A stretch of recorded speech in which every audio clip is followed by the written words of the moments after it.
Good morning. Welcome to the latest in our Knowledge Transfer Ireland Unlocking Knowledge Transfer webinar series.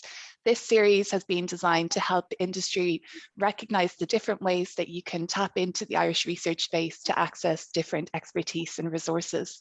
So today's webinar, we're focused on the food sector, and we're going to showcase a successful research collaboration between PepsiCo and Teagasc, which was supported by the Technology Transfer Office in Teagasc and also supported by the Innovation Partnership Programme in Enterprise Ireland. So we'll hear all about these supports. So our panel this morning, I'm very pleased to welcome Siobhan Jordan, Head of Technology Transfer and Commercialisation at Teagasc. We have Lawrence Lee, Manager of the Innovation Partnership Programme at Enterprise Ireland, Dave McDonough, Global R&D Director at PepsiCo, and we have John Tobin, Head of Department of Food Chemistry and Technology at Teagasc. And our moderator this morning is Samantha McCaughrean, Business Editor at the Sunday Independent. So before I hand over to our panelists, just to let you know that this webinar is being recorded this morning, and the recording will be available on the Knowledge Transfer Ireland website. And also we would encourage questions from the audience this morning. So if there is anything you want to ask our panelists, you'll find a Q&A panel on your screen so you can submit your questions there. So with that, I'm going to pass over to Samantha to start our discussion. Good morning, everyone. You're all very welcome. Dave, I might start with you. 2015 is when Teagasc and PepsiCo started collaboration. Can you just, in broad terms, tell me a little bit about that collaboration and how it came about? Yeah, in 2015, we decided to start to develop some of our research. We had been in research and development out of Ireland, but maybe focus a little bit more on research. So we did a review of the research ecosystem in Ireland and some of the supports available, and identified Teagasc as being a significant potential partner for us. I had experience in this space in a previous role, and we identified that Teagasc had both the equipment, the analytics, and the people who could potentially help us in a couple of topics that we had of research interest at that time. And you know, a lot of companies here listening in today are smaller companies, and they probably look at a big company like PepsiCo and think you've got so many resources. So what is it about collaborating with Teagasc universities, institutes that makes for a good collaboration? What do they bring to the table? I think a lot of it would be the previous capability. Obviously, we don't want to reinvent the wheel if we don't have to. There's a lot of really good people out there who are well skilled in certain areas, and we don't want to have to duplicate that. So if we can leverage that and work with that and bring it to a point of proof of principle and then bring it on to commercialization, that really helps us to speed up our innovation agenda. If we have to go back to basics every time, it would not exactly be the best use of our resources. So even with a company of our size, we're very good in certain areas, but in other areas we would seek to work with those who are more skilled in the area to bring us to a certain point of, as I said, of proof of principle. And John, from where you're coming from, it's obviously a two-way street. So what's the benefit for your organization in terms of working with partners like PepsiCo, but other smaller companies as well? Well, you know, I would say that Teagasc's remit is to really provide the science, you know, that supports and underpins the, you know, competitiveness and profitability of the agri-food sector in Ireland. And, you know, a core part of what Teagasc does, because, you know, we're a bit different than, you know, universities who are higher education institutes. You know, we're primarily a research performing organization. And the work we do with industry, who are really our key stakeholders, you know, they really keep our program relevant and focused, and ensure that we're investing in the right technologies, and that we're also investing in the right research areas in terms of our own internal funding mechanisms. So, you know, working with industry and working with, you know, multinational companies like PepsiCo and the PepsiCo team, you know, they really help ensure that the program here is the right program to support Irish interests. And in terms of you know, the early days of a relationship, does it start off very slowly, and, you know, is it based on trust, and, you know, does it feel its way through, or do you start kind of from the get-go having that kind of collaboration? You know, does it take some time? So obviously the relationship with ourselves and PepsiCo started with you know, an initial meeting with Dave and the team back in 2015, and a showcase of our infrastructure and our research capabilities, including the fact that, you know, we have, and maybe some of the participants on the call would know, we have a very large pilot plant, Multipartner Technology Limited on site, which is essentially, it's a subsidiary of Teagasc, an independent business in its own right, and is the equivalent of a small dairy factory. So, you know, it's significant infrastructure in Ireland. You won't see anything like it anywhere else. But in general, you know, when we started off, you know, we showcased our capabilities, and we started discussing ways that we could collaborate. And the innovation partnership with EI was where we began our first collaboration, you know, and the relationship has grown from strength to strength since then, you know, in terms of, you know, multiple subsequent directly funded research projects with my own team in the chemistry and technology department, and also in the biosciences areas. You know, culminating in PepsiCo having an embassy in terms of being a tenant in our food innovation hub in Teagasc Park, which, you know, it's the next step in terms of the relationship with the team down in Cork.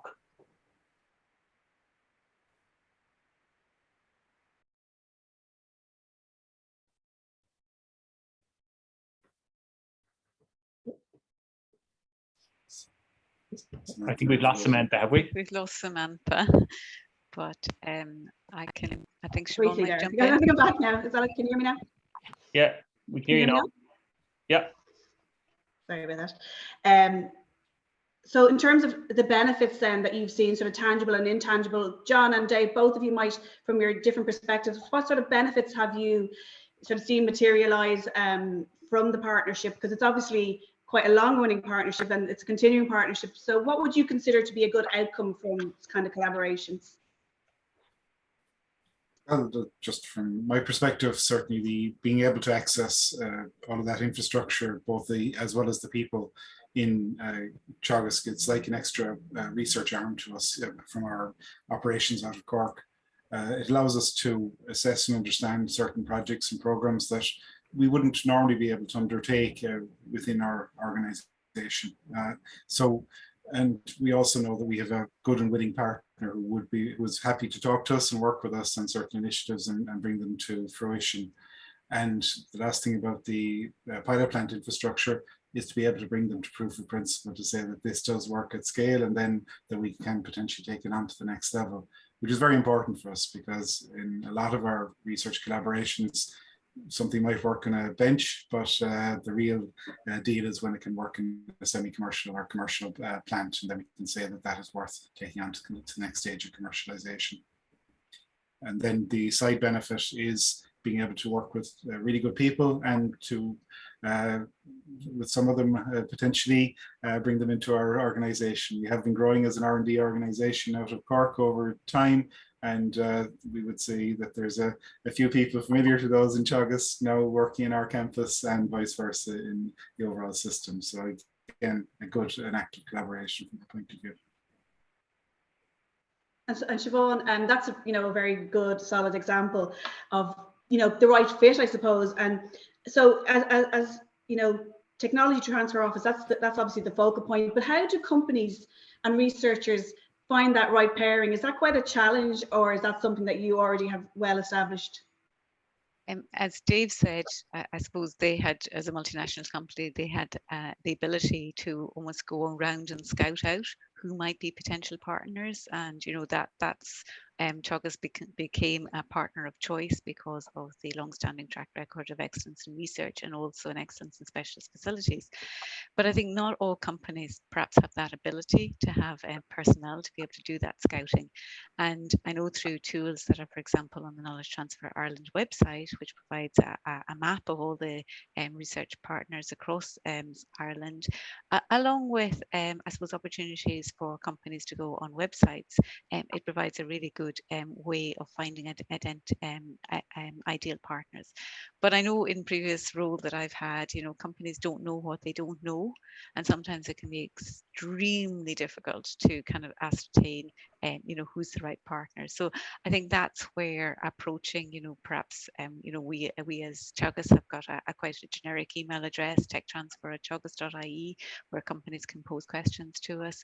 And Knowledge Transfer Ireland, again, is very helpful, or Enterprise Ireland is very helpful in actually being able to be the, I suppose, translators between companies and actually the wealth of research that is within Scottish universities and research organisations.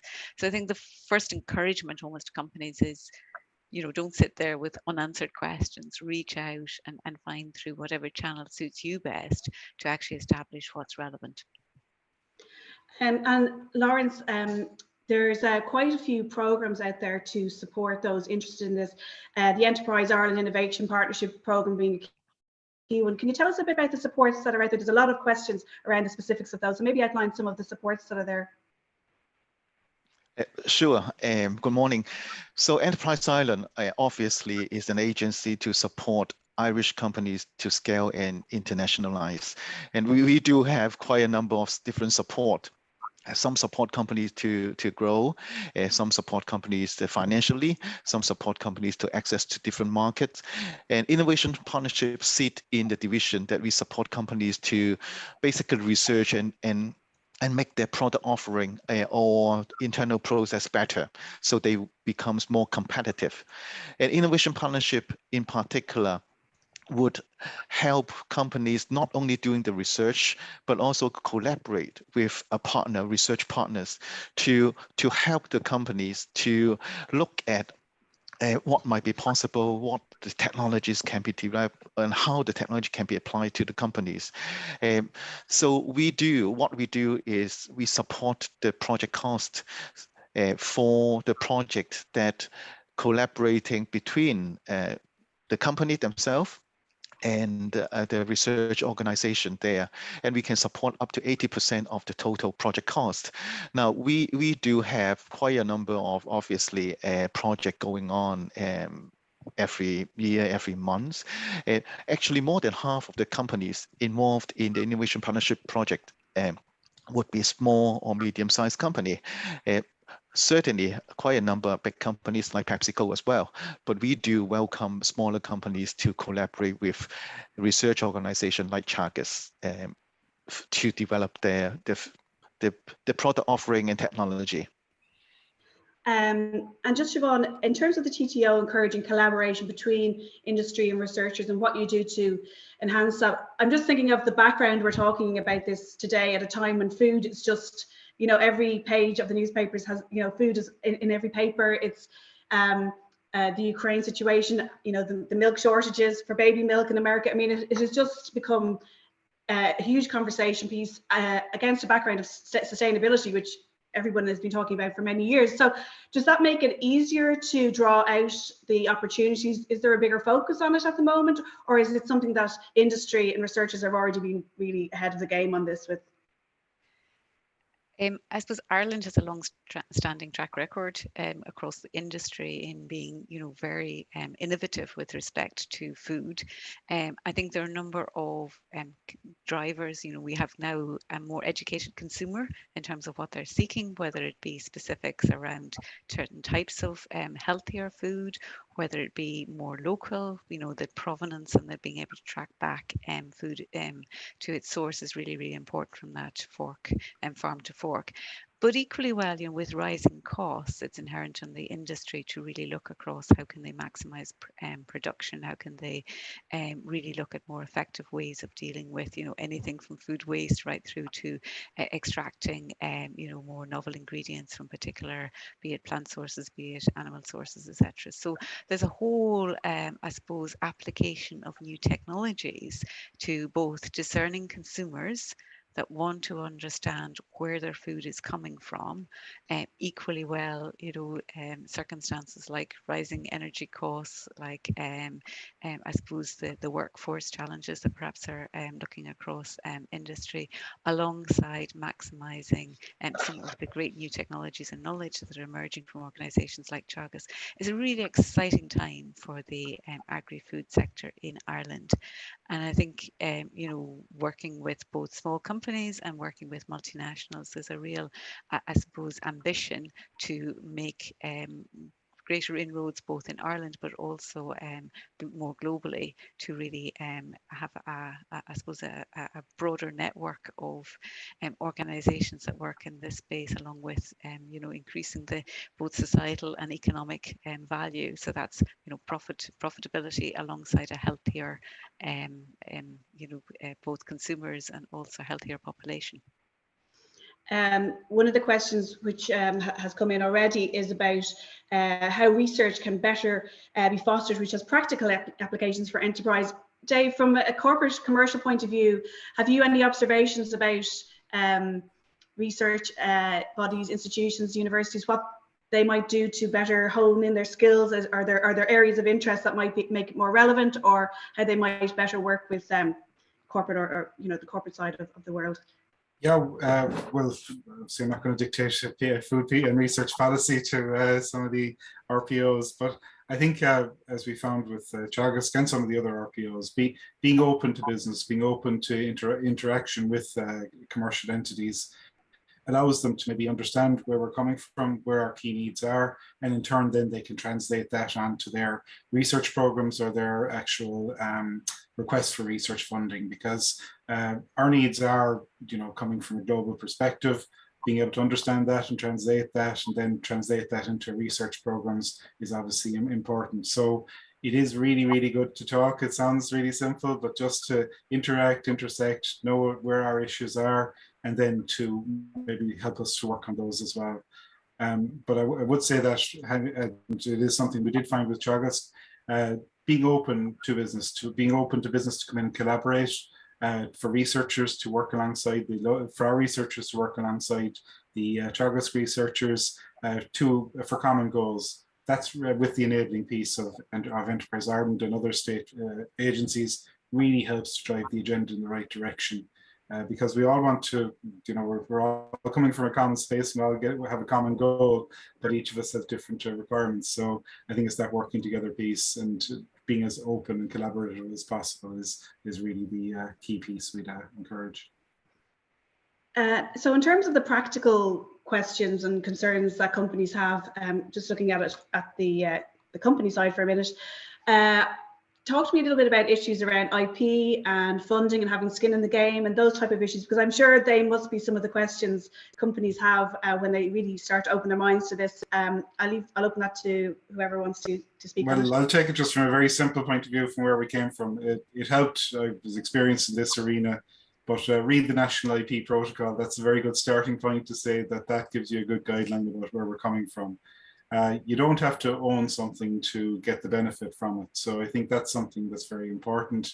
And working with the national agencies and activities and state aid, you have to realize the IP may be owned elsewhere, but you can get significant access to it for commercialization opportunities. And that's really, by understanding that and leveraging that to the nth degree, you'll maximize the benefits from it as well. Siobhan, did you want to comment on that? Follow on that, and I think that's a really good, I suppose, encouragement and advocacy from Dave, is you don't have to own it to gain benefits. And I think so often, companies perhaps think, oh, intellectual property is just such a daunting term.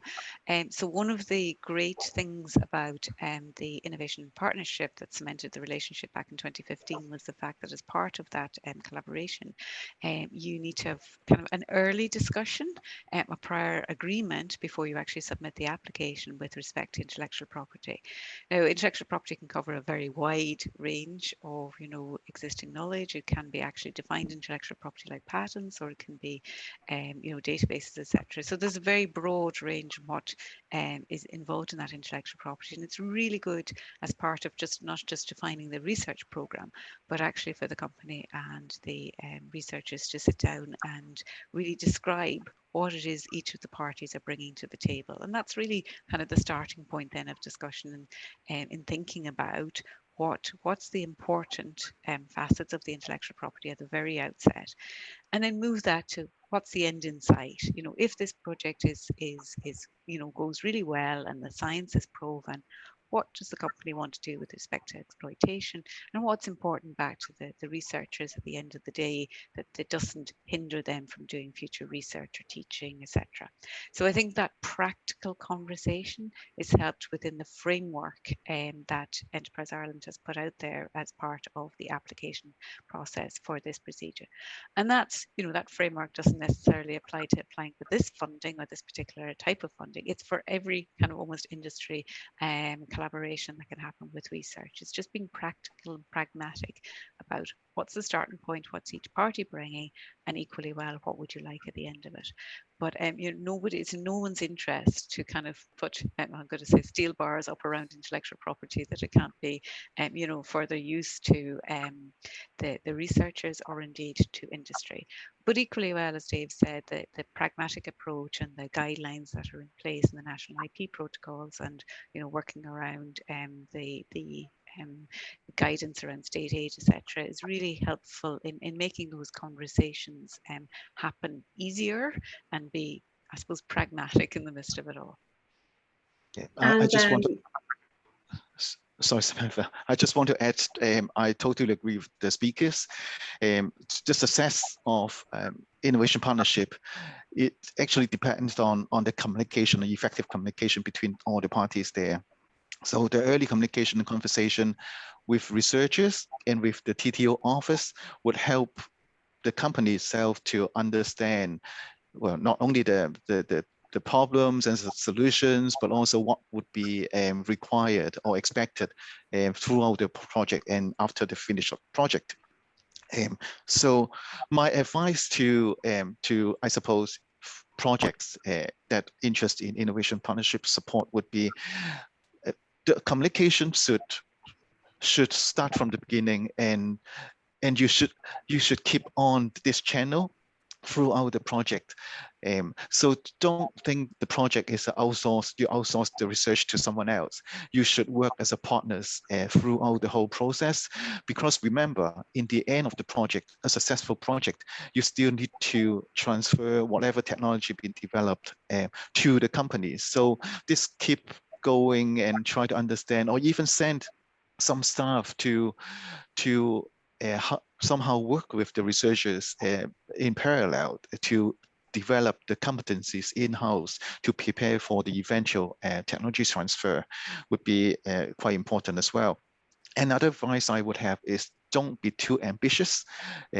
You might want to maybe start small or short project, so you have a feelings on how maybe the first step of the solution might work and the technology transfer, how it might work before you go to the next step. So the innovation partnership allowed you to have follow-up projects supported as well. So you don't need to have a very big project at one go. You can cut into a few pieces, and maybe you do the first part and the second part and third part. So in terms of to preparing the project, now we're talking about innovation partnership project, but also we have a support called innovation partnership feasibility study, which actually help companies and researchers to understand the problems, to prepare for the full project. It's a very small support, it's only 9K support, but it's 100% funding. So we actually support if the company is not sure, you're not sure, you have this problem, but what might be the solution, or even how you scope out the project, what's sort of the right size of the project. You might want to consider the feasibility support to let the researcher to do a small piece of work for you to actually try to scope out the project, or maybe de-risk the project in advance before you actually start the full project. So we support that as well. And just John, just a question that's come in from the audience there. And we sort of touched on some of the wider issues that are of interest in the food sector already, but this question here, what is the single most important issue for the food sector at present? Is there a very strong theme coming through that you consider the most important, or one of the most important themes, or is it, as Siobhan said, there's just several strands that are kind of coming to the fore at the moment? Well, look, from the perspective of the Irish context, climate and sustainability are the number one crisis, I would say, affecting the food sector. with all the things that are happening on a global scale relative to inflation, relative to the war in Ukraine, relative to what that's doing to input material prices at primary production level. These are all huge impactors to the food sector in general, and in terms of the what we've signed up to in terms of the reduction of emissions across the sector, particularly relative to agriculture for Ireland.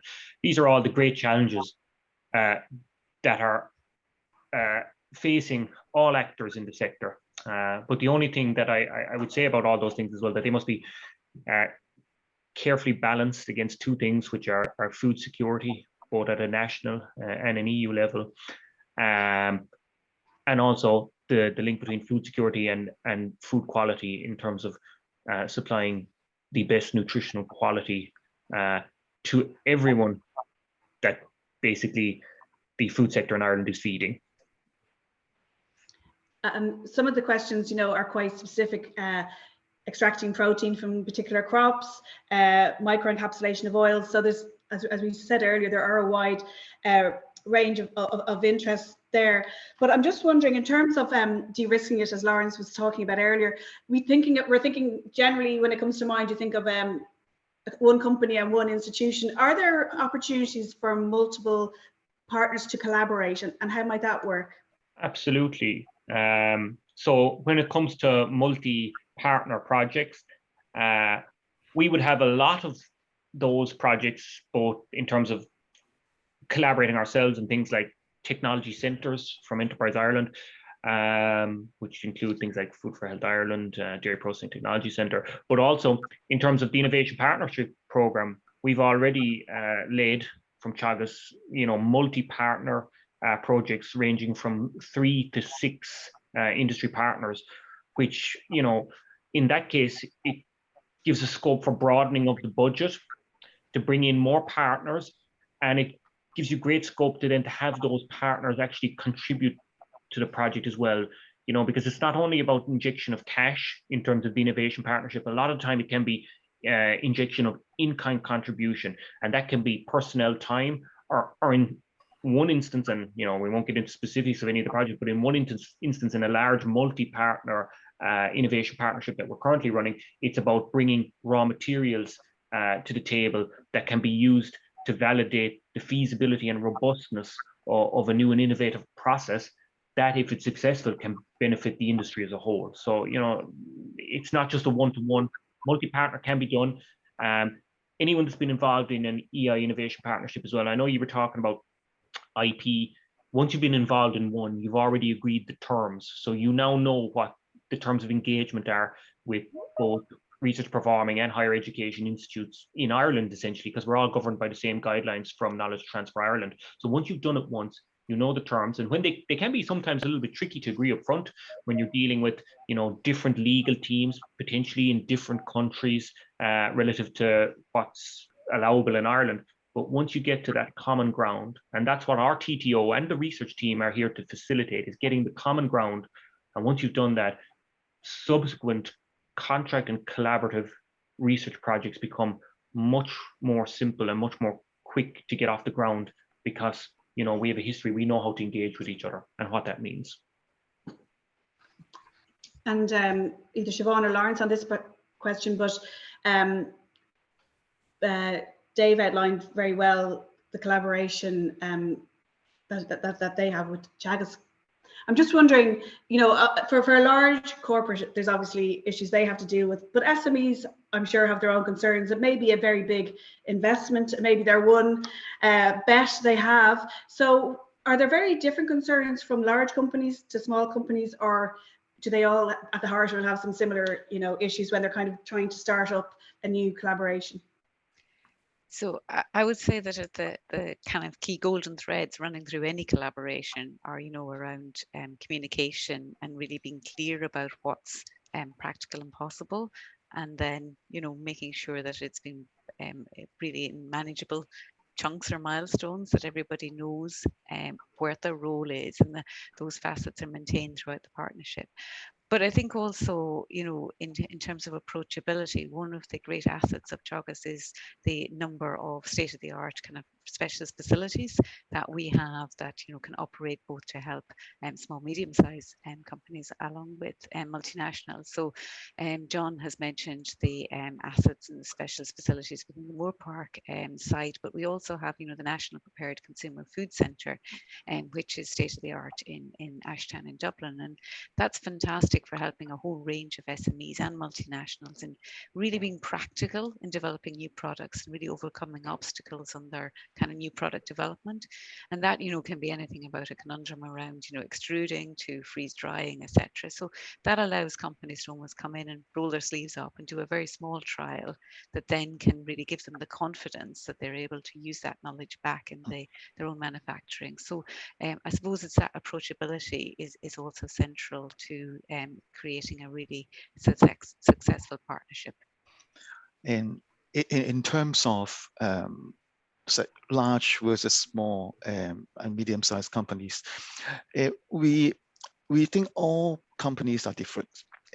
When companies coming in, they have their own specific requirements in terms of what technology they want to research and develop, and they have their own circumstances. So we don't actually, I suppose, distinguish on the line of small or large or medium company. We welcome all sizes of company coming in. Now, certainly in terms of the support rate, excuse me, there are differences. So smaller company will have a higher rate of support in general on that. But in terms of what their needs are and in terms of the approval, we welcome all, small as well as large companies. And in terms of the technology that they're looking for, again, is mixed. So apart from the speakers already mentioned in terms of the environmental consideration or impact, or some sort of ingredient or formulations, we do see many others different type of research requirement coming in. For example, some would look at how their food impact on a particular or the effect of their food on bones, muscles, or certain medication properties. Some might come in just to change the taste and somehow. And some might look at the manufacturing process. So they do some manufacturings and they want to I suppose, improve the process. For example, some might look at, how can they make the cleaning process more streamlined, or look at a particular way to collect data and predict the future of quality. So all companies might come in with the different set of requirements. But don't worry if you're a small company or large company, come to talk to us. We might, well, we certainly will advise you and point you to the right direction. We touched on there earlier on, questions from the corporate side. Are there a lot of questions that are concerns or particular points that researchers want to clarify early on? Do they have the same type of concerns, or are they completely different set of kind of questions and things they want to know about the process before they enter into it? Siobhan? Or Lawrence, sorry. So from the application point of view, innovation partnership application point of view, the main applicant would be from the research side. So the research, like Teagasc, they would be the one try to collate the solution and try to propose the project and work out the project plan and work out the cost and submit to us in partnership with the companies there. So I suppose the role of the company really is to communicate with the researchers and try to make sure both sides agreed on what the project looks like, what might the issues, what's the outcome, and whether they're happy with the eventual arrangement in terms of the IP. So all the heavy lifting work would be the researchers have to write the proposal, do the paperwork, follow up with us. So I suppose that process, the researcher would be mainly take the lead to communicate with us on that. That's I suppose the one sort of different role between the companies and the researcher. And I suppose I'll follow up with that. There's a lot of experience within Teagasc, within, John's alluded to being part of a number of different innovation partnerships, but there's a lot of experience of working with industry across wide departments in Teagasc. And I think the rigor of having an application of funding to seek gives, helps in terms of setting out milestones. But, even without that, even if it's companies, contributing in other ways, it is really considering what's possible and practical. What's the talent that's going to actually undertake the particular collaboration? Is it perhaps other ways of working together, like through studentships, etc. And certainly Dave's alluded to the fact that that the talent that can flow then between organisations is hugely important for the future of the food industry in Ireland, in terms of knowledgeable people that are really valuable to industry. So that application of knowledge and knowledge made useful is hugely important, and benefits both the researchers with respect to their own future careers and their publications, alongside giving the practical skills that industry really are seeking. Just another question from the attendees. How will AI influence the food industry evolution? Any thoughts on that from our guests here? I'm going to go with AI in this context, meaning artificial intelligence, as opposed to other contexts in agriculture. John, do you want to kind of comment on that from your perspective? I think when it comes to the food sector and what benefits it can bring, I think it's difficult to say at this time.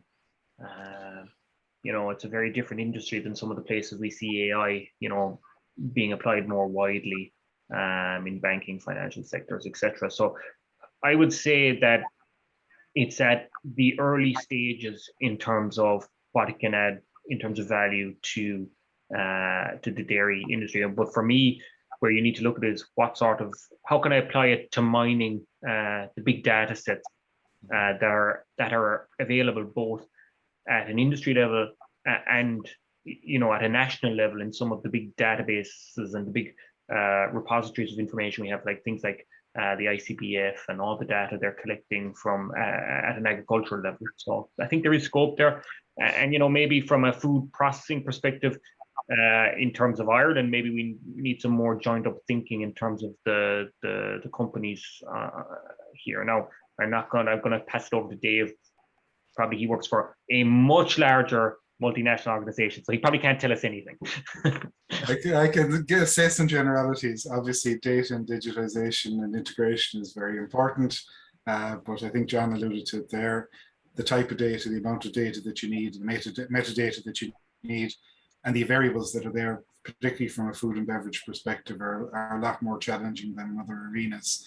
So trying to take account of that AI would be front and center, would be a little bit more challenging, but certainly data and integration and that data mining that John referenced is absolutely invaluable, so that we can use the data to influence the directional steers that we seek to undertake.